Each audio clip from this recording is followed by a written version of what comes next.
Check 1 2, check 1 2. Miami on the Rocks. Casey Chops. Make sure you follow us on Instagram at MIA on the Rocks. Follow us on YouTube. Hit that subscribe button. Today, got a Dade County legend, a Miami legend in the building. DJ Effect. What's up, my brother? My Shake the Block brother. What's good, bro? What up, man? Yo, for the people that don't know DJ Effect, bro, the first club I ever was able to get into when I turned 21. I turned 21 and I'm like, damn, I got no plugs on South Beach. I don't know anyone out here. There's bikini or there's lingerie parties happening at this place called Club Bed, and every table's a bed, and I can't get in because I'm 21 and I don't know anybody. I'm like, damn, bro. And I forgot how we even met, bro. I'll keep it a buck because I think it was through Laz, bro. Nah, bro, I don't think so. Was it? All I remember is the first time I ever got into a club on South Beach, it was at Cameo and you got me in. That's all I remember. That's crazy. You know? That's crazy. So yeah, bro. And for the people that don't know DJ Effect, legend in the game. He's produced music, he's produced hits, he's DJ'd on South Beach. He's you know, I think your name has remained relevant like in 2 decades. You know what I'm saying? Like it's crazy, bro. We almost approaching 3 because when you catch the tail end of a decade into another decade into another decade, because like I think I caught my first break like out of high school, so it was like early 2000s. So like we had all of the 2000s, then the 10s, and now we're in the 20s. So it's technically almost. Oh yeah, it is the 20s now. Basic. Wait, so when did you? Because that was early 2000, or no, that was late 2000s for me. 2008 was when 2009 was when I started like fucking with you, going to the club and shit on the beach. Right when I turned 21. But when did you start DJing on the? Let's not say this. When did you? Not when you started, but when was the first party that you were on the beach? Like, okay, I'm at a real like. So relevant party. It was crazy, bro. I was a freshman in high school, and there was a club called Club Cream. Shout to Rob De Niro. He is a legendary old school DJ, but he owned a club called Club Cream on the beach. And I used to go out there. My friend DJ Spaz was the one who taught me about like how to get records for free. This is pre-Serato.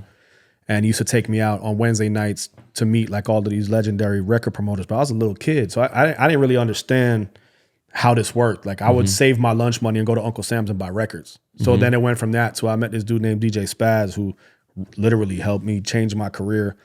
And so he introduced me to these record promoters, but it used to be outside of this club called Cream. So I was like a hungry ass kid. Like I ain't carrying myself like a freshman in high school. I was carrying myself like I wanted to be the best.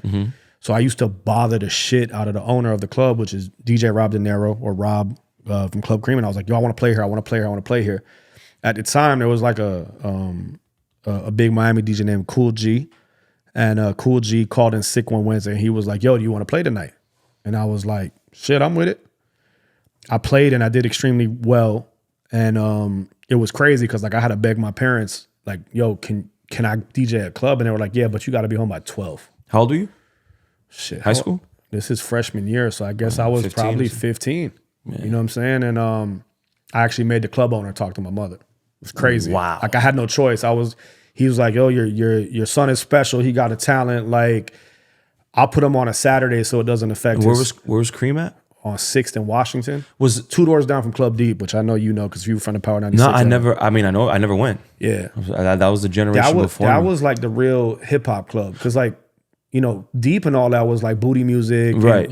Cream was like a New York spot. So they were playing more like, in that time was like the Jay-Z's and the Tribe Called Quest, and then the R&B thing started happening. I remember like one of my breakthrough records and moments at the club was when Jagged Edge walked in and handed me Where the Party At on vinyl, like their self. Oh, that's wild. And I played it. And it's crazy because that record's still relevant today. Hell yeah. But yeah, but it started like at a very young age. Is this 90s or is this early 2000s? Nah, this early 2000s. It's probably like no, actually, no, it was late 90s. It was like 99. Was the beach at this time, because this was when the beach was 18 and up, right? So it when was 18 for girls. Okay. Did it still have that? Because from what people told me, the beach was kind of college-ish back in the day. But then it was also, you had, you know, Chris Pacello, and there was the luxury, like upscale stuff too, right? So I always said it was like set up like an airplane, right? 6th Street was coach class. And then once you went to 12th Street, you were in first class, which was like at the time level and Liquid, Cameo. That was like out of our league. Like I would DJ all the hot spots on 6th, but I couldn't even get in the clubs off the block. Okay. Until the transition happened, and that's when like the magic happened. You know what I'm saying? And the world's like, so how did that transition happen? So South Beach is like the the college, you know, sweaty vibe like DJing, and then to get to the upscale stuff down the street. How did that happen for you, or did the worlds just merge? It was weird because like from the beach in 6th Street, I was doing also the Grove. I was playing like a 609 and Chili Pepper, and then I met this guy named Tony Major. He was a promoter, him and his girlfriend, and he was like, "Oh, I'm starting this party at this club called Luau." I think they changed it to People's Lounge, if I'm not mistaken. It was a little dump on Espanola Way, tiny little club. So I played there, and when I was playing there every week, there was like different people coming in, like Jimmy Henchman, Peter Thomas, like all these like iconic, legendary people that I really wasn't familiar with because they were the generation above me. And then Tony was like, "Hey man, I'm moving this party to Mansion," which was Level at the time. It's a reggae night, but you're gonna do the one hip hop set. So it's crazy because I started doing that party, and still a kid, you know what I'm saying? Like in this big room. And then from that moment, I remember like one night they brought in all these big reggae DJs, and that was the first time I met Khaled. And Khaled was not even on major radio yet. He was on Mix 96. So I was like the kid, and Khaled was like the guy that I looked up to because I listened to underground radio more than mainstream radio. And I was like, yo, this is dope. I get to play with people that, you know, I'm trying to get on their level and be like. And that's kind of how it started. So the second I did Level, I don't know what happened, man. It was just like, then from Level, I met Mike Gardner, and I started doing, you know, a bunch of these parties. But the party that really, really, really changed my life was at the Forge. So Forge, for a lot of people that don't know, the Forge on Sunday, which was called Soul Kitchen Sundays, is what bread live on Sunday. So this party started in a steakhouse with Louis Oliver. And I remember I did the party for like 2 or 3 months, and you know, not a lot of people were going. So then randomly from like one week to the next, Michael Jordan, Michael Jackson, and Pauly Shore were hanging out at the party, but they were the only ones there. Following week, this is prior to social media, so it was like in the newspaper, like Michael Jordan, Michael Jackson hang out at Soul Kitchen Sundays at the Forge. And like within a week, that party exploded. Damn, bro. Isn't it crazy how that like word of mouth like that used to happen with press? Yeah, like I don't think crazy. that can really, can that happen today, you think? Like, I don't know. Something to just make a party explode. Even like if Drake pulls up to, let's say, Santo, it's cool, but it's not like making it the hot, like. People are too jaded, man. They're too like the instant gratification thing numbed everybody. So nothing is too cool anymore. So it kind of made everything kind of Yeah, like nothing is like exciting. Nothing is like special. Yeah, nothing is exciting anymore, it's really. not special. So yeah. And it's crazy to see people trying to like shock you and do shock value shit to try to create that excitement. They're like forcing to try to create the excitement because our low level for, you know, excitement is so on the floor, like the bar, you know. So that part, at that time, I was like probably like 21, 22. Okay. And I'm DJing in a room with everybody that like I literally looked up to. Like DJ Clue at the time was the biggest like mixtape king everywhere. I remember Clue. Was he a good DJ though in the club? He got amazing selection. Like he knows how to read a room and play, but it was crazy because I remember, not a lot of people know this, I'm gonna say it anyway. Clue was like with Kim Kardashian at that time. And I remember when he brought her in the club and no one knew who she was. He was like literally first, you know what I'm saying? So, you know, it was that. And then it was the Rockefeller people, it was the Damon Dashes, it was the Jay-Z's, it was every week. And that party was special because they ain't play that shit with the dress code. I remember nights when Puff Daddy would come to the door and they were like, "You're not dressed right. You got to go change." And he was like, "I respect that." And he would go change and come back to this party. That's crazy. So that party went on for like 6 years. And then the crazy thing is, it was actually just in the headline of the documentary. The way that Live on Sunday started was, well, first of all, Mike joined that party like later on in the game at the Forge. But then when the Forge closed for renovation, Mo, who is now with the owner now of Gala, at the time was just leaving, you know, the Opium Group and working with Group, which at the time it wasn't even Group. There was, I think it was called like Miami Marketing Group, whatever it was. Went to Lewis and was like, "Hey, listen, it's Dwayne Wade's birthday. We got this new club. You know, the Forge is closed. We need people. We need DJs. We need everything that you had at the Forge. Do you want to come just do it for Wade's birthday?" This is when Wade just came to Miami and Wade was a superstar. And I remember Lewis called me and Lewis was like, "Bro, I don't know, man. Fucking club in a hotel is kind of cheesy." I was like, "Bro, what we got to lose? Let's just run it and see what happens." We did that night and it was iconic. And I was a DJ. It was actually me and Dom P. And Dom P is still there to this day. And that's when Live on Sunday started. And I DJ'd Live on Sunday for like the first 3 years. But in the mix of all of that, from the Forge landed me with like the Opium Group. And that's when I started having my name on every billboard on Washington Avenue. It would be, my name was on the billboard at Cameo, billboard at Mansion. I was doing Set, I was doing Mokai, I was doing Opium Garden, Privé. Like my schedule was crazy. I had the number one schedule. And, you know, from that I started, you know, then the Live thing happened. And then I was doing Live for the first couple years. And then when Live really started to explode, Opium Group put that fork in the road for me. They were like, you got to pick. You know, and at that time, it was kind of ironic timing because I had a lot of shit going on. My first baby was on the way at this point. So it was like 5 or 6 nights in a week with a contract making bank for a group, or do I just want to stay and Live on Sunday? And Live on Sunday yet did not hit its like monumental shit of what it became for like the last 10 years. So I walked away from Live on Sunday to do Opium Group, and a year later, Opium Group, you know, everything started falling apart. And then the Wynwood thing happened, and I think Wynwood was like my favorite. You know, I try to reinvent like every 10 years. It's crazy and interesting you brought that up. Yeah, it's like a different. You literally reinvented your whole. You know, a lot of DJs probably. Because actually, I know some of them that are in that generation that come from that era of South Beach, the golden era, and it's like they see a lot of them saw something like Wynwood and had the opposite take on what you had. You know, like you embraced it. You're like, oh, who cares? Like $10 beers, like we could dress however we want, like smoke, you know what I mean? It was the opposite from what you were used to, you know? And a lot of DJs, I feel like in that circle, you know, kind of wanted to hold on to that golden era of South Beach and not realizing that, yo, this shit is changing and, you know. I was always a big believer in evolve or dissolve. You know what I'm saying? So like when I saw what was happening to the beach, and I'm sorry to cut you off, but a lot of people would consider that not evolving. They would consider that like regressing. That's why they denied it. You know what I'm saying? You know, for me, it was interesting, right? Because that was the time when clubs were promoter driven on the beach. And these clubs and these promoters, when the promoters started losing their steam, they started trying to blame everybody but themselves. And I remember when this thing happened where they were like, you know, we want to try out another DJ because you've been rocking this room for 5 years. And instead of me sitting there wanting to be Michael Jordan wearing 45, I was like, I'm taking my 23 jersey somewhere else. You know what I'm saying? Like, I'm not going to sit here and try to make, so it was funny because like these same club people, you know, try to replace me with other DJs that were cheaper and they thought were newer. And then their parties kind of, went downhill. And then I winded up hiring people that I used to work for that try to get rid of me to be my subs when I went to Wynwood. And I started to wear the promoter hat. And I was like, I don't want to work for somebody who can tell me that I'm replaceable. I want to build my own shit. Right. And then the funny thing is, I'm not going to say names, but a lot of the DJs that talk shit about me, oh, Effect fell off, he's DJing in a little bar in Wynwood, were the first people that I hired to DJ my party. And I remember my arrogant side, because nicest guy on earth and I'll do anything for anybody, but my arrogant side was like, okay, hey, you know why I hired you? Because you talk shit about me.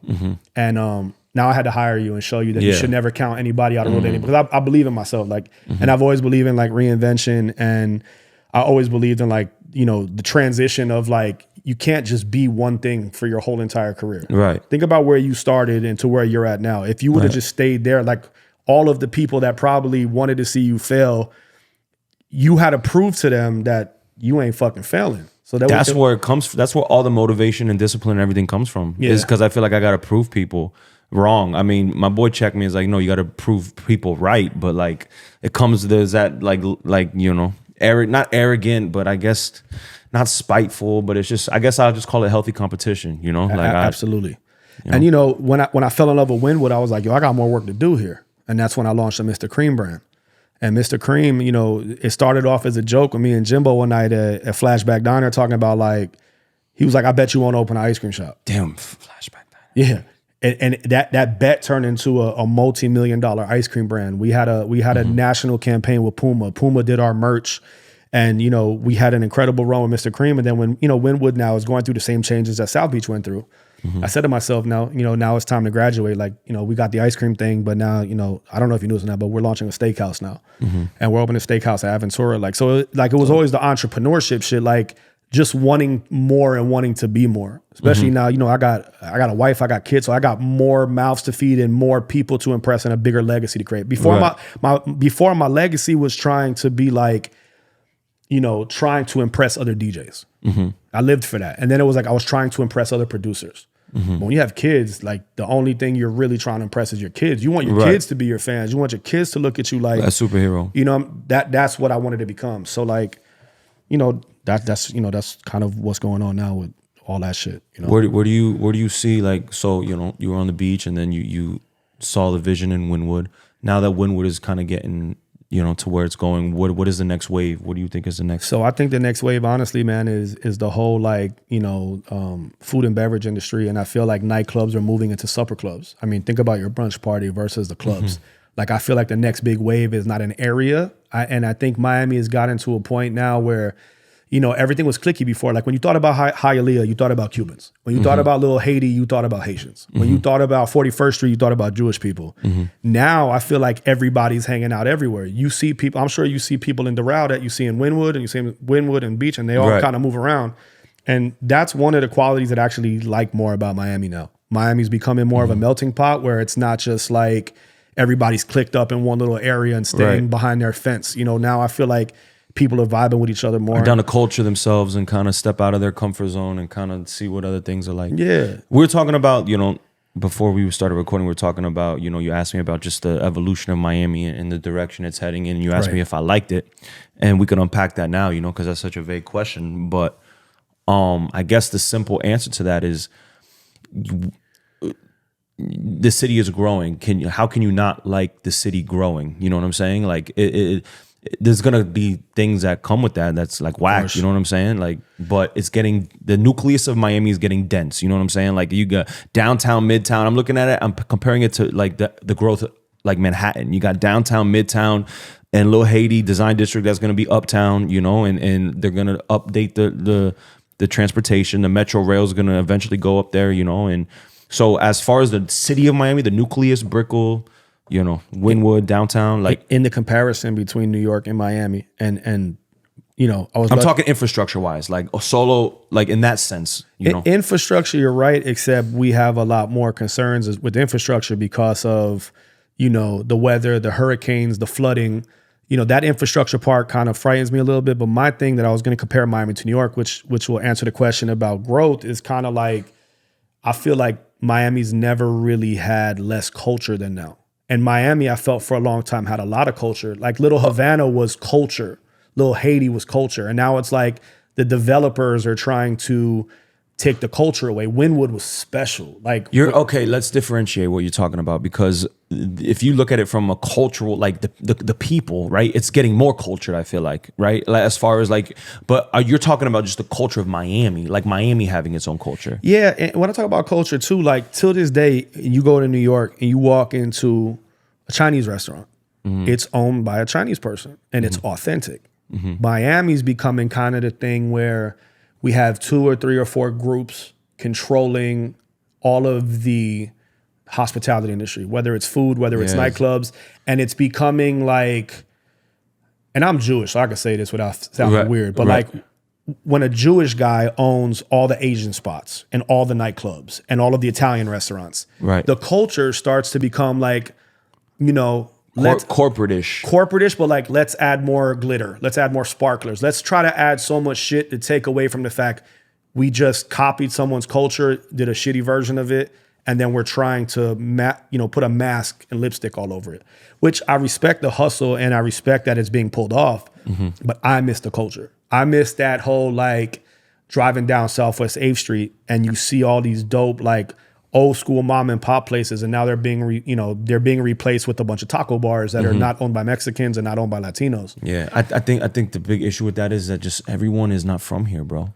No, I know that's that. you know what I mean? Like I think because no one really takes pride of, you know, they'll either say, you know, where their parents are from. I feel like I'm the only one who's like, yo, I'm from Miami, because everyone's gonna either say where their parents are from, I'm Dominican, I'm Colombian, whatever, or they're gonna say, you know, I'm from New York, or they're gonna rep where they came, their first city, you know. So that's another. We're just such a transient city that it's hard for us to get our identity because there's people coming in and out all the time, you know. I just always been obsessed with culture in general, dog. Like my parents are Israeli, right? I'm from an Israeli descent, the Middle East. I'm Jewish, but I built my whole career with African Americans, right? And I wanted to learn about African American culture. I wasn't there being a culture vulture. I wasn't trying to say like I want to be black or I want to be Chico or I just wanted to learn who my fan base was and my following, and I wanted to embrace their culture and try to give them the best experience I can. And I feel like that's what's missing in this new Miami. The new Miami is like these operators don't want to learn who their client is and give them the best experience. They're just trying to convince everybody that this one experience is for everybody. I don't know if that sounds crazy, but like that's kind of like my whole thing. Could you imagine if you had to go to a club as a DJ and play the same 20 records every single night for your whole entire career? Even though it's been feeling like that lately. Yeah. But you know, for a long time, the reason I think why all of us stayed in the game so much like as DJs and shit was because we love the challenge of learning, right? You want to learn how to make a set. You want to learn how to put it together. You want to learn how to deliver the product the best way possible by learning who your audience is. And I feel that's what's changing in Miami right now. No one cares to understand what they're delivering. They're just trying to convince everybody to take the same product.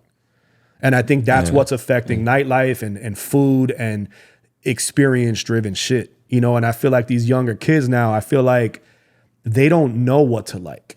When we were growing up, there was trends in fashion and there was trends in music. And it was kind of us to say, okay, well, this group of kids over here liked rock music. This group of kids over here liked hip hop. But now everybody's becoming just one gigantic identity. And I miss the feeling of a melting pot and seeing all the different things come together. Yeah, you know because people just follow what's hot on social media for the moment now because of social media. You know, they're following a quick microwave trend, you know? Of course. And people are super desensitized. Yeah. Like, you know, like even, you know, not to talk about too much about current events, but like the whole thing last week with the submarine thing. It was all memes. Somebody in somebody's family died. Yeah. And I'm fucked up because I was posting funny shit too because I gotta talking about evolving, you gotta keep up with interactions, you gotta keep up with engagement. That's the most frustrating thing, bro, is that we're in an attention-based economy now, and attention is a currency. You know what I'm saying? Right. So I don't care what you're going to start. If you're going to start a donut shop, a coffee shop, you're going to DJ, offer a service, you have to be able to grab someone's attention. And if you don't have the ability to do that, you got to hire someone that can get eyes on you, then focus on what you're going to sell. You know what I'm saying? Yeah, like as a DJ, I feel like my job now is more driven by trying to figure out what people want on social media than even the songs, right? Because like even the songs now, it's like it's weird that peak time records are the same records from 10 years ago. Crazy. It's super, bro. It's this weird, bro. It's the weirdest shit. We could get to some DJ geek talk, but like, it's the weirdest shit to me, bro. I don't even know what an opening set or a headliner set sounds like anymore. Nah, because it was weird. It went back to like opening songs are like peak songs now. R&B is getting big. Old school R&B is getting big, and I just think it's because, you know, how many times could you hear Dreams and Nightmares? Yeah, you know what I'm saying? It's been 10 years, bro. Yeah, and it's like. That just means that we all gotta go back to the educating side of shit, right? And I feel like we have the control to make people like what they like. And I'm not saying just as DJs. I'm talking about as restaurant owners, promoters, everything. Like doctors do whatever doctors got to do to make people better. Right. And I feel like that's what all of our goals should be, right? Yeah. That's why I do so much charity work. You know what I'm saying? I do a shitload of charity work because like I like to understand what people are missing and try to figure out how to fill that void and make them happy. That's why I became a DJ. Yeah. Bro, the music, as far as the music cycle goes, it's crazy. I had this epiphany, like, because just coming from the Latin side, I wish American music would take more of like, bro, it's crazy because like in the Latin world, it's like, this guy named Al Alpha comes with his from Dominican Republic, and then that he comes with his country sound, and then that sound blows up in the mainstream. You have Colombians listening to them both. Bro, it's crazy. I'm playing Mexican, bro. This guy Beso Pluma just blew up. He blew up Mexico now. So now I'm playing fucking like Mexican regional music. They're called corridos, and it's like and it's people are singing them like you got Dominicans and Colombians singing Mexican music. So I think that's so dope that on the Latin side that can happen. And America, you know, like. I guess the equivalent to that, like the American equivalent to that would be like I tell like these Miami kids, yo, go back and make do something different. Try to create a wave. Don't be the wave. You know what I'm saying? This guy, you got people creating Mexican music now because of this one guy. You know what I'm saying? Like, but I also feel like it has to do with what I was just saying. Culture is everything. And the reason why the Latin shit is winning is because it's culture. You know what I'm saying? Like American culture now is pop culture and they're just...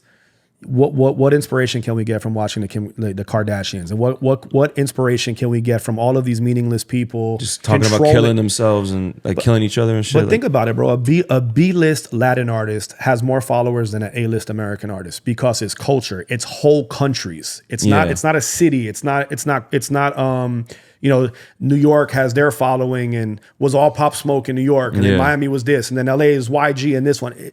Latin artists are like the whole fucking country. But what I'm saying is like the Mexican guy popping is like the same as like the Bay Area guy popping, and everyone follows the Bay Area sound, or people follow the Mexican sound. You know, like I guarantee you find a young Miami kid that wants to do some up-tempo, some updated 2023 booty music type shit, and it blows, bro. You will have New Yorkers, you will have other people gravitate to it because it's the sound. My thing is like create the sound. Don't follow the wave. Experiment. But that's culture, bro. Think about American food versus Latin food.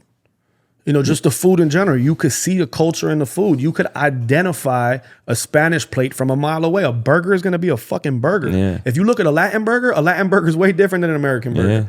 Yeah. And I'm not knocking America. I think America's great, but it's like we are lacking culture so bad because we have money.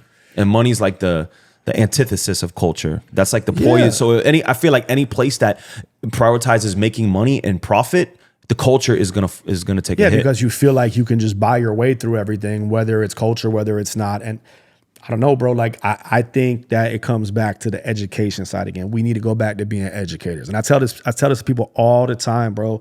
Doctors only focus on making people better, but all of us should focus on making shit better. Mm-hmm. And instead, we're dwelling on negativity. Like I was talking to Five Venoms 2 days ago. We were having a whole talk about, the power of social media, right?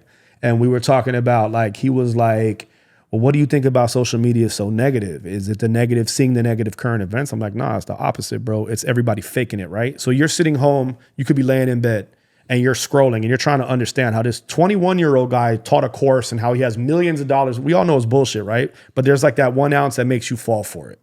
And I think that all of the fake positivity we're seeing is creating more negativity than watching negativity. I feel like positive shit that we know it's everyone's highlight reel. You could have the worst day. 99% of your day could be fucked. Mm-hmm. You're never going to post the fucked up shit. You're going to post that 1 second of like you dropping that record in the club and shit going crazy. Right. I could have a day like a month ago. My mom was in the hospital, very sick. Thought she was going to die, right? Mm-hmm. Was having the worst day ever. Fucking could have turned out to be the worst year ever.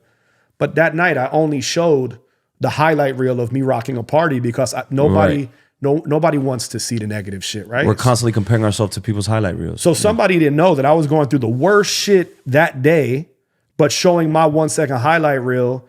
And that's what people get jealous over. So there's a DJ somewhere saying, damn, man, fuck that guy. He needs to move over. He's too old. He needs to give me the spot. I need it. He's been 30 years rocking these clubs, like, or whatever, And mm-hmm. I think that the fake positive shit is what creates all this negativity, bro.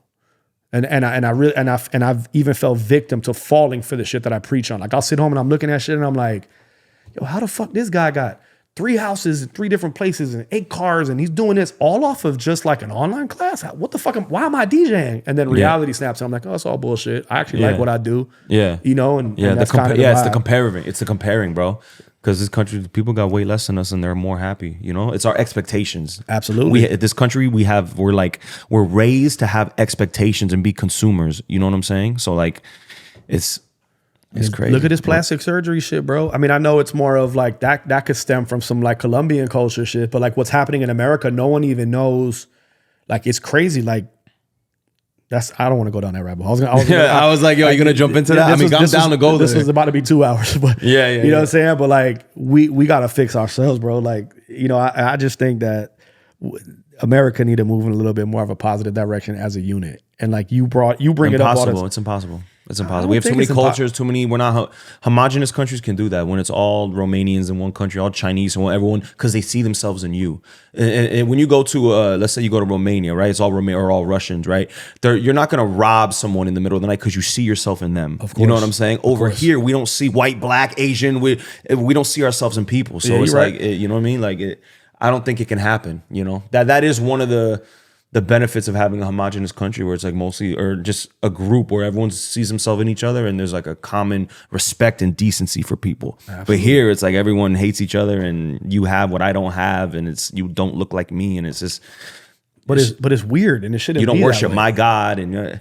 But see, I don't understand any of that because prior to all this shit, everybody wanted to travel the world to learn and see all of these other races and religions in every walk of life. And now that we're all come together, this country doesn't it. travel. I think this country is like 65% of the people in this country don't even have their passport. I know. That's the big knock that everyone says about Americans. Is like, y'all don't know. Y'all think the whole world, you seen the memes, like the whole world is just America and everything else is water. That's how America's viewed. But that's crazy. Yeah. So maybe they need to have like a fucking travel program to learn culture. I thought about that one time. I was like, hi. And I was like, yo, if I was the president, I would incentivize people to travel. Like you could get tax breaks if you want to see other places and we'll pay for it. But it's got to be like the regular American. Bro, if you never been to Israel, you can go on Birthright and go to Israel for free just because Israel wants people to see what Israel is. Yeah. So like to me, I don't think it's like far fetched because you're gonna go there and spend money anyway. They might as well do that all over. Yeah, perspective is everything, bro. People think they're in poverty here. Okay, go to Colombia or like go to the Caribbean and see what real poverty is, like tin ceilings and shit. Yeah, like, no, it's crazy. You know, like people gotta travel, bro.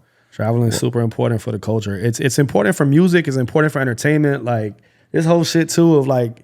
You know that TV sales are down. Like, you know, when you walk into a store. TV's finished, bro. I know. Anything that is live is finished. Everything one needs to be on demand, whether it's streaming music, streaming Netflix, whatever it is. The only things that are really surviving as far as live are like sporting events, like live sporting event and maybe like. Festivals and concerts. Not even award, but I'm saying just TV like things you would watch on TV, like, oh, I got to catch this on TV. Aside from sports, because it's live, I don't see any, not even award shows anymore, really. You know, like what do you have to catch live? Nothing really. The award show yesterday was ass. I'm sorry. Like, I thought it was a disgrace to hip hop.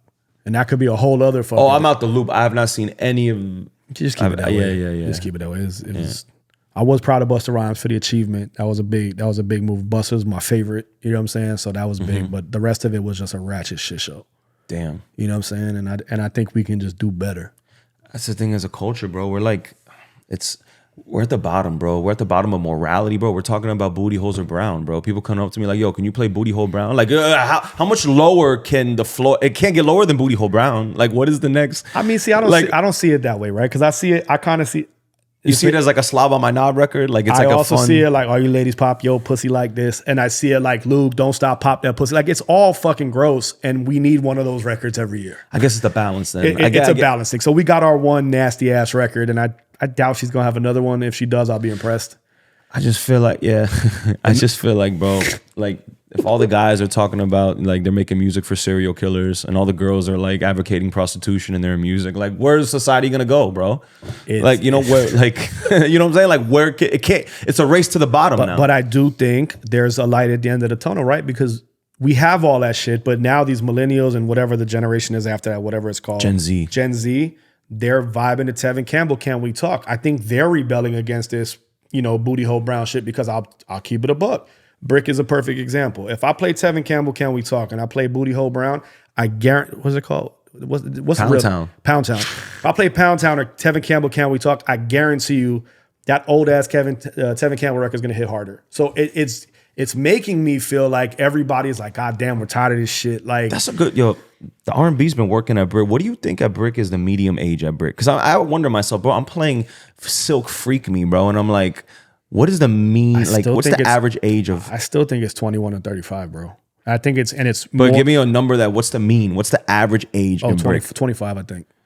Okay. So but I'm gonna tell you, 25-year-old knowing Silk Freak Me is wild to me. I just think it's education. It's about the feeling of the record. The same reason why we liked it back then is why they're liking it now. I don't think, but you also got to remember too, like with TikTok, there's a lot of challenges and a lot of records that if you're not on TikTok every day, like I try to pay attention to TikTok charts. Like when Monica's So Gone challenge happened, that record catapulted. Yeah.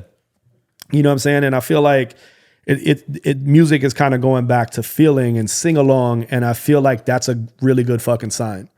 You know, I feel like it's a good sign when the music kind of speaks for itself. Yeah. You know what I'm saying? So, I mean, I don't know.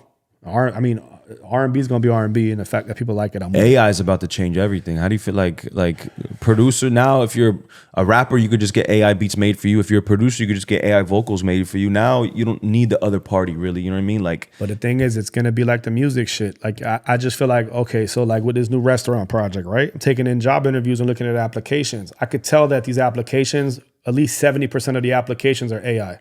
Because I was looking at applications and it was like almost identical that somebody probably said, "Oh, I need a job, I need a resume build for a steakhouse." Because I started looking and I had 40 resumes that I don't believe that all these people came from Smith and Walensky.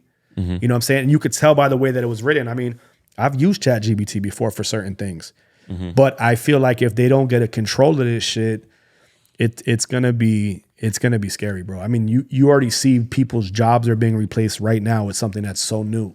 yeah, I feel like if you're just the average guy, you're in trouble. If you're a killer, like if you're a hustler, like you're gonna figure this shit out. You know what I'm saying? But the average guy who like, you know, AI is gonna be able to text your girl better than you, bro. You better. I feel like we got the next 5 years to really get fucking rich, because if not, you're gonna be competing with a machine that's perfect.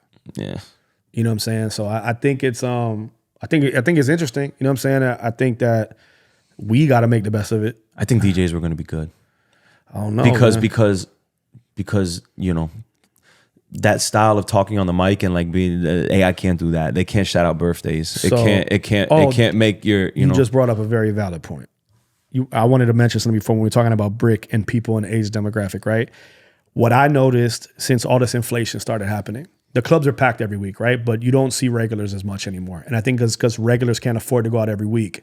Have you not noticed now when you say, if it's your birthday, make some noise, and the whole club is screaming? I feel like people are only going out now to celebrate on occasions, anniversaries, bachelor parties, bachelorette parties, and birthdays. And there's not the regulars. I miss going to clubs and seeing my regulars. Like, remember when we first started at Brick, how it was like that congregation in the middle, and we knew whenever we played like swag surfing or some shit, the room was going to explode in a certain way because of the regulars, and the regulars made it. That's what I kind of miss. I was thinking about starting a party where everything's free, just for the whole psychology of shit. Like, you're in free and you can bring your own alcohol, but we need to go back to that turn up. Like, I miss that shit. Yeah. You know what I'm saying? So do you think another thing I thought you made me just think of is, like, I had this discussion too. Do you think this new generation, this Gen Z, or these new 21 college kids, I think they're like less drink. They're not drinking like we used to drink. Alcohol's getting a little taboo-ish. I mean, in a slow way. It's gonna take a minute, right? But I just see it not. I see alcohol sales going down and not up as time goes by. Because I know this may sound crazy as fuck. I think mushrooms are number one now. Yeah, everybody is microdosing in shrooms, which could be why they like the R&B, because it's happy. It's being around girls. It's like that old school like Woodstock vibe shit. I mean, I wasn't around for Woodstock, but from what it sounds like, people are on that wave and shit. But you said something too about you said about the whole, you don't think AI would ever replace a DJ. I'm gonna tell you something that my mother told me, and I believe your mom comes from like a radio background too, right? And I'm sure if you ask her this, she'll say this: bands never thought they would get replaced, and then the DJ came, and no one knew the difference, because when the generation changed, that's all they knew. So if you grew up in the 60s and 70s, I think the DJ became big in the disco era. So I'll say this. Let me readjust what I'm saying. The DJ could get replaced. The MC can't get replaced. So we're half MCs right now. You know what I'm saying? So the DJ part of us could get replaced, right? Because we're just playing music like a machine. I can see that. But you can't replace an MC. You know what I'm saying? Like, and every club needs an MC now. You know what I'm saying? I want to go back to your style, bro. Like when I was coming up, because the Miami style was always like the DJ who was silent, rocked the party, talked with his hands, and then you had a separate MC in the club. And then I remember going to your parties when I was younger, and you were doing both. You were like New York style before it's cool to do that. Like, who was the first one? Because, you know, you had Mauricio's legend, but he never really talked on the mic like that, you know. So what made that style be okay, and club owners kind of like let you do that? You know what I mean? It kind of happened by mistake once, right? So with me, it was an interesting hybrid, because I'm a Miami guy. I grew up like Jam Pony, Uncle Al, Bo the Lover on 97.7. I was really influenced by, back then the culture, the name was like called Riding Out, where you would cut the music and talk over it. Right. So like when I was at home practicing in my bedroom, I was trying to replicate that. So I was riding out over music and building what I felt was like my tone of voice. Then So I had that influence. And then I'll never forget. So when DJ Epps used to have a party on the beach called Freaky Fridays at Club Zen, which eventually became So Be Live. I was a kid. I had to sneak in that motherfucker somehow. And some weeks I would be able to get in, some weeks I couldn't. But the first week that I got in was the first time. And remember, this is prior to social media. So I didn't know what a New York DJ sounded like unless I went to New York. He booked Kid Capri. Kid Capri fucked my whole life up. Like when I heard him with that energy and standing there with 100 crates of records and his mic game, I said, holy shit. He's got the turntable shit, and then he's got the New York tone. But then I was so influenced by like Miami culture, like with Uncle Al and that shit. I was like, the next day I got home and my whole fucking mind was blown. Cause I was like, wait a second. If I can figure out how to fucking put that and that together, I'm gonna fuck shit up. Well, I was gonna ask you, what was the difference between the Miami Ride Out style, and then when you saw Kid Capri blew your mind? What was Kid Capri doing that the Miami Ride Out style wasn't doing, that you were like, holy shit, this is... It was two things. So the Riding Out, you replaced words in a song with your own words. Right, so it was like a vocal remix. Right. And the only reason I'm saying this is because a lot of people don't know that. What I liked about Kid Capri was how he set up a record where he would, if whatever, 25 and older or whatever the fuck he said, and then he would just drop that fucking banger. And then he would cut shit up and play 5-6 records, and then he would stop the music and he would talk, and then he would start with the, that old school shit like, do my ladies run this and I was like, and then when hearing the whole crowd look at him and go, hell yeah, I was like, that shit works? What the fuck? Like I was mind blown. Mm-hmm. So for me, I was kind of like, maybe I need to talk less over the music and learn how to set these records up. And I remember that's when I was kind of doing like, I wasn't heavy in the clubs yet, but I started like kind of like introducing a little bit and then a little bit. And then I saw that it worked. And then as it worked, it got a little more. And then in the beginning, I think why I wasn't as crazy was because I was trying to, I don't want to say I was trying to be like Kid Capri, but I definitely think that I wasn't being me. So like over the time, like when I started to understand who I was and what my lane was and the type of music that I played, it was an interesting time because I'm a Miami influenced guy that got thrown into New York culture. And then remember, there was that whole wave of South Beach where it was like the whole open format era when it was like DJ AM. Mm-hmm. So for me, I guess having ADD, it worked because I was always like wanting to try new shit. And then all of these new things kind of built my whole character. Mm-hmm. You know what I'm saying? And then I got kind of known for like trying to like, not like implementing comedy into the shit talking when I was DJing. Like I used to do more shit talking than like when we started Lap Dance Tuesdays and I was judging the lap dance contest. Like I wanted shit to be funny. I wanted people to have a good time. I wanted people to laugh. So it was a whole hybrid. And that's kind of like, I feel what worked in my DJ career was being able to do both because I was able to get thrown in a room like Club 11 where I don't have to touch a microphone and I could rock 4 hours straight in any genre, embody it, and then turn around and do a room like Brick where I'm talking shit on the mic the whole night, playing hood records, interacting with the crowd. And I think that's the way to stay relevant. Like I think you did an incredible job with the whole learning the Latino shit. That's my weakest link, I think was the strongest link you picked up. At least that's what I noticed. Cause like my Latin bag is the weakest. Mm-hmm. And it's crazy because I'm married to a Spanish woman. Prior to my marriage, I was always with Spanish women. Mm-hmm. And I've always loved Latin culture. But the music feels good to me. I just don't understand it. So it's hard to like be passionate about something you don't know what the fuck you're talking about. Right. A guy could be on a record talking about sucking dick. I would not know the difference. You know what I'm saying? Yeah. Like, bro, in 2015, bro, I had a decision to make when I quit Power. I quit Power and I saw that the reggaeton Latin wave was going to be stronger than it was like in 07. Right. Like the first wave. And I'll never forget, like I saw J Balvin in 2015. It's a Colombian reggaeton guy. I'm like, okay. I'm like, yo, Def was playing at the station. I'm like, yo, people listen to reggaeton again. So I played in the club and I'm watching the new millennial Latin crowd sing all these, and I'm like, holy shit, this wave is going to be big. So then I'm like, okay, I have a choice to make because most of the white DJs in Miami, they ran to Broward. Like they can't. I think I might be the only white DJ in Miami. Maybe me and Iron Lion. Shout out Iron Lion. We're like the only ones left. So I was like, yo, I could either get mad at this wave and deny it like most American DJs would and like do more gigs in Fort Lauderdale or whatever, or I could be the white guy who speaks Spanish. And I was like, bro, if I do that, that turns me into like a unicorn, bro. You know what I'm saying? That turns me into like something that you can't I ain't find gonna lie. anywhere else. And I knew it would be a 5-year investment. I knew it was like a stock. I was like, yo, this is gonna take 5 years to see like the fruits of my labor. I'm gonna plant the seeds. It's gonna take a minute, and it's gonna take a lot of dedication.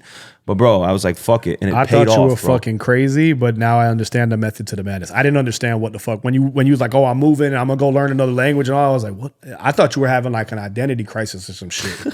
You know what I'm saying? But then when I saw it worked, I was like, oh, this motherfucker actually knew what he was doing. You know what I'm saying? Like, And I'm not gonna, and I would be lying if I said a lot of it wasn't just tied to like wanting to get pussy, bro. Because I mean- a white guy speaking Spanish, bro, it's like fishing with dynamite. You know what I'm saying? So half of it was that. I'm And like, a bro, DJ. bro. I'm like, yo, because I was in Colombia trying to talk to Spanish and to beautiful women. I couldn't even talk to them, and I'm like, bro, I was getting tight. I'm like, bro, I can't even show my personality to this girl, bro. So I was like, bro, once I get this, and now I'm at the point now, like 6 years, 7 years later, to where like I could be myself in Spanish, you know, and it's crazy to like. I don't know. It's wild. For me, there was the disconnect with that genre of music. Like getting back to that, but you know, that was kind of the whole thing. Funny story, you mentioned J Balvin. When I first started playing at Club 11, it was probably like my first year there. I was doing Mondays. It was industry night. No one in the club. Some guy walks up to me and he was like, hi. And I was like, hello.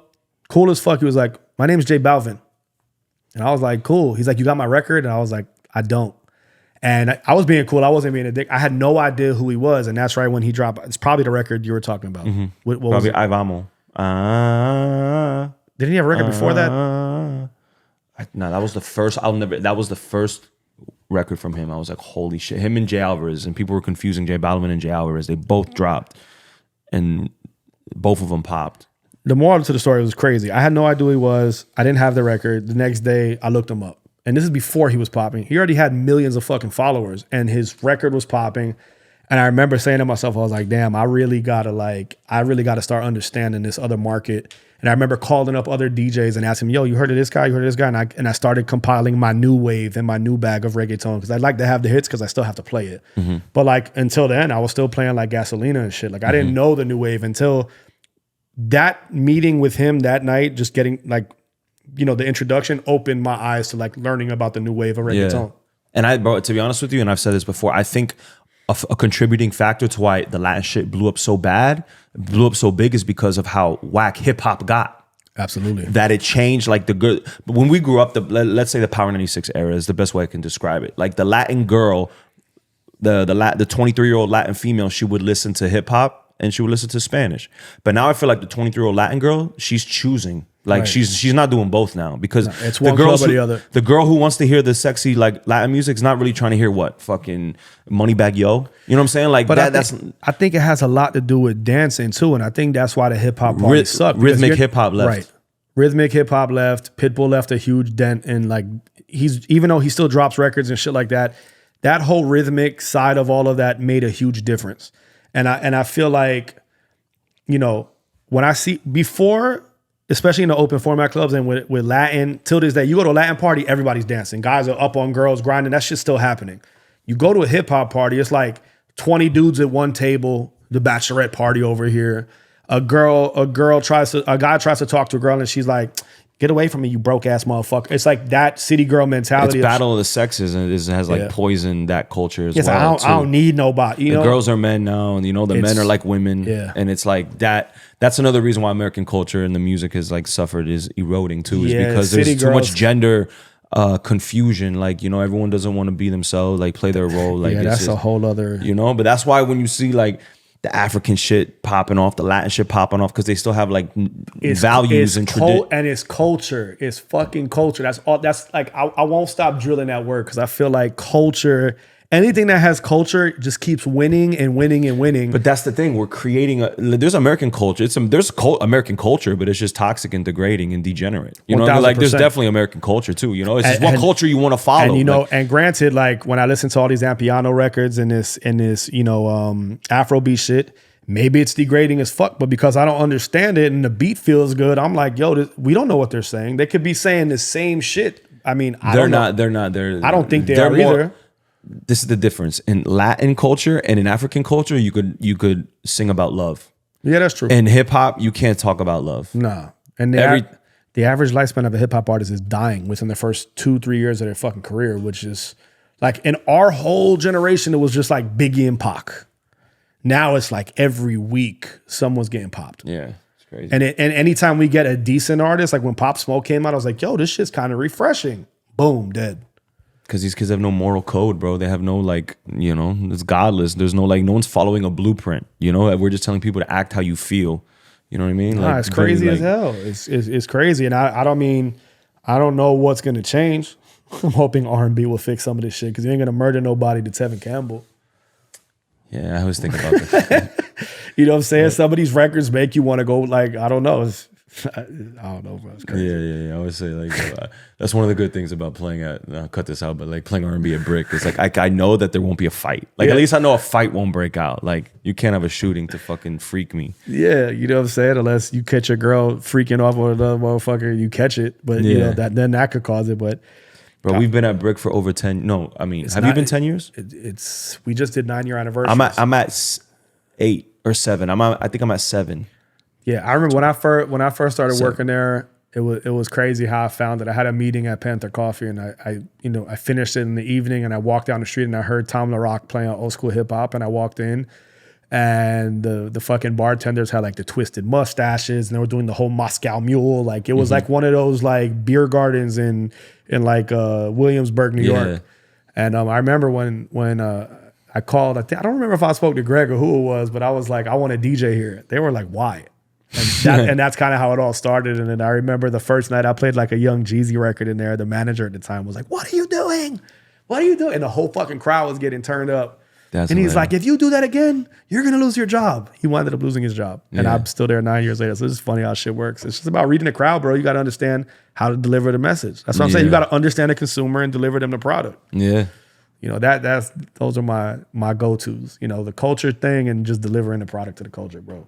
That's my main shit. What do you see Wynwood surviving? Like, what do you like with all this residential stuff going on? I think it's gonna be a transition. I don't think Wynwood's gonna be Wynwood. It'll be called Wynwood, but like kind of like how Brick will change. It's more corporate. And I think it'll change. It'll get shitty for a little bit, and then it'll get good. Because I remember when Blackbird was originally there, and it was outdoors. It was such a cool spot. Then Blackbird went through like a weird transition. It was kind of shitty.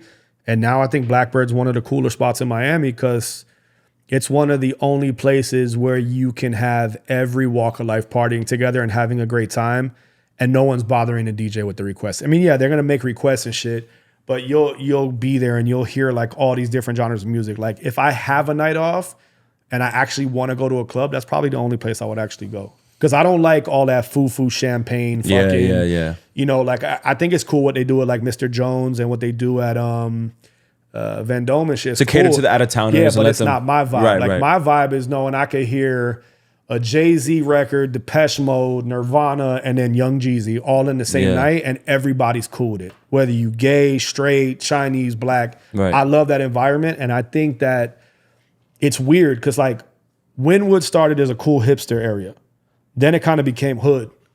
But what I think is going to happen, it's going to wind up kind of just going full circle and being like... And then it became like La Placita in Puerto Rico. Like, right. And then I think it's now going to become the hipsters that went into tech and got money, and now they're coming back and living in those $7,000 condos upstairs, and they're going to be coming downstairs. Like, I think like a those place 400 like, square foot condos. Yeah, I think Brick will be one of the few places to be around for another 10 years, just kind of how like Blackbird's been around forever. I think we're kind of going to be like that story of like the Blackbird of Wynwood. I've seen so many clubs open and close. And yeah, bro, to 10 years, like Brick is like, think of clubs that last 10 years. Is Blackbird probably at 10 years? I think they might even boom. Brick is about at 10 years, you know, there's like, probably count on one hand clubs that have been around for 10 years, bro. Yeah. That have survived that, you know?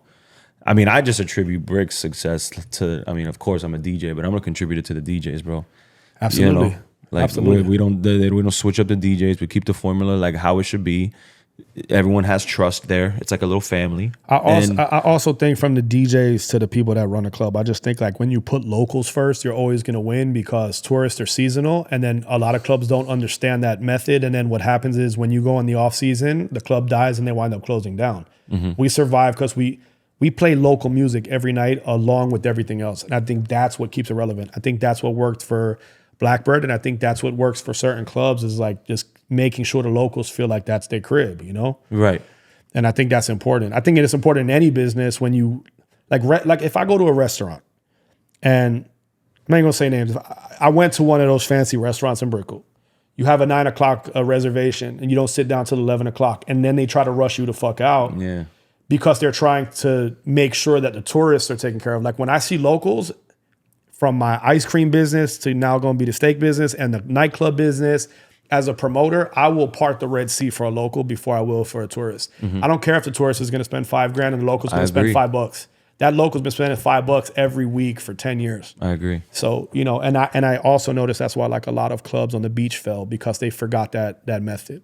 That method of like this local came out one night and spent 5 G's. He came back the next week, didn't want to spend nothing. So they treated him like shit. Yeah. Oh, well, the beaches already made it to where like locals don't even want to go to the beach. Nah, like y'all treat it like, you know, a whole different thing now, you know?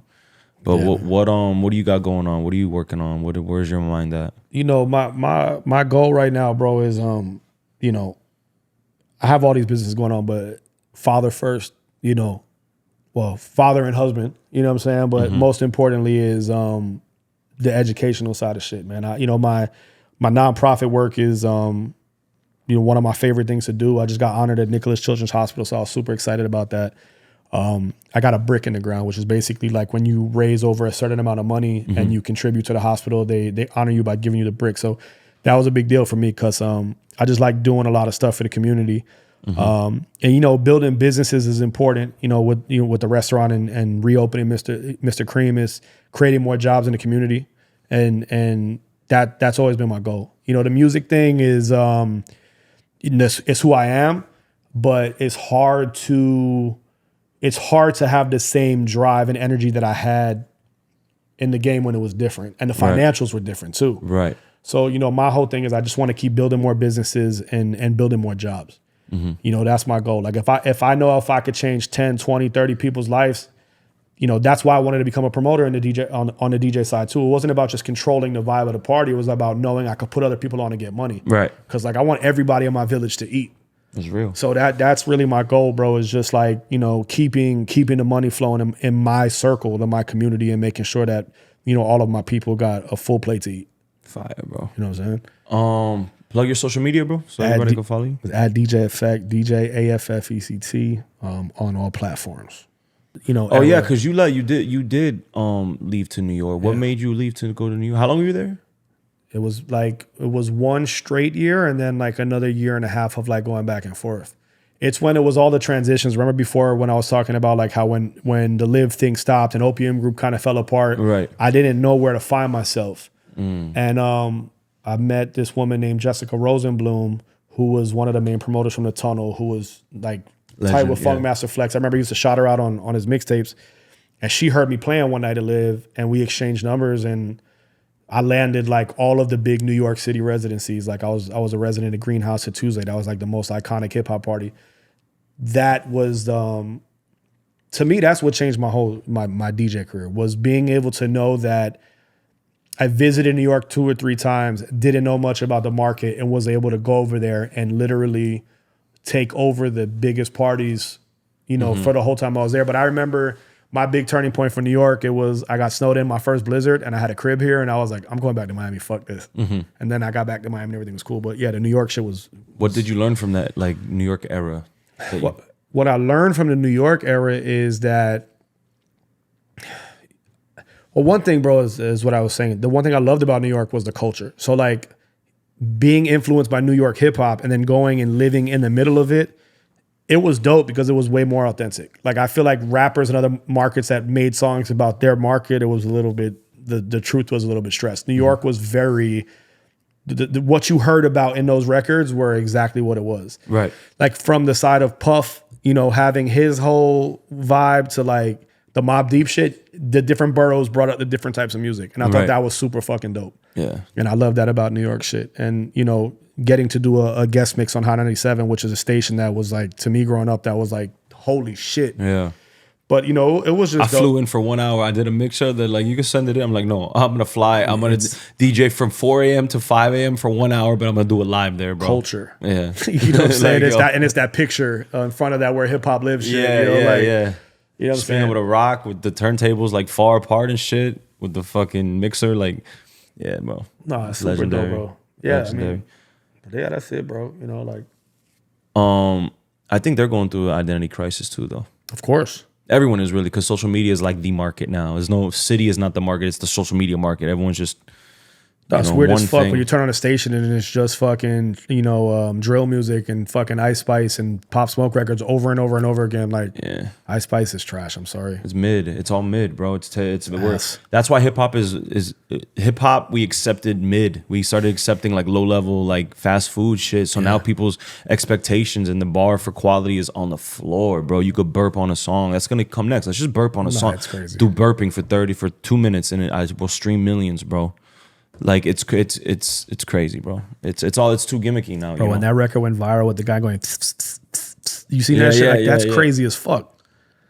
It's because you gotta shock people now because everything's been done. So everyone's fighting for attention. Everyone's like, "Yo, give me your eyeballs." You know what I'm saying? So to get someone's eyeballs now, it's like it's gotta be basically porn, or it's gotta be booty hole brown. It's gotta be like murder. It's gotta be fucking. It's gotta be the most. I don't know, toxic, I don't know. Like maybe we'll get to a point where if you talk about God, it'll be so shocking that like people start doing that shit again and it'll come full circle. I don't know. Yeah, man, absolutely. DJ Effect, I appreciate you pulling up. Damn, what else could we hit? Is there anything else? I think we need to do another episode soon where we're just drunk as fuck and just talking all the shit that you would never want to talk and just put it out. Yeah, we could do that, bro. I'm so down for that. DJ Effect, my brother, thank you, bro. Love, man.